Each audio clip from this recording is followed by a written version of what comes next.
Kita lihat berita pilihan yang terakhir, saudara, di Indonesia di Olimpiade Paris. Saudara, Olimpiade Paris 2024 menjadi Olimpiade terbaik kedua dalam sejarah Indonesia di pesta olahraga terbesar dunia jika merujuk penghitungan jumlah medali. Dalam Olimpiade Paris, wakil tanah air berhasil mempersembahkan 2 medali emas dan 1 perunggu. Sementara medali perunggu bagi Indonesia dipersembahkan Gregoria Mariska Tunjung dari cabur bulu tangkis. Catatan ini membuat Indonesia untuk pertama kali meraih 2 emas setelah 32 tahun.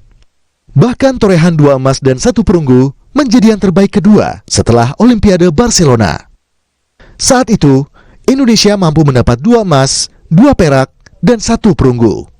Dan Menteri Pemuda dan Presiden Jokowi bilang keberhasilan ini membangkitkan optimisme dan harapan atlet lainnya untuk turut berprestasi di ajang internasional. Saya melihat keberhasilan ini bukan instan, ada proses panjang yang dilakukan dari seluruh pihak, baik berkaitan dengan identifikasi bakat dini, berkaitan dengan pelatihan jangka panjang dan berkelanjutan, kerja keras pelatih, tim pendukung, dan semua cabur yang telah berkontribusi dalam pencapaian prestasi yang membanggakan ini.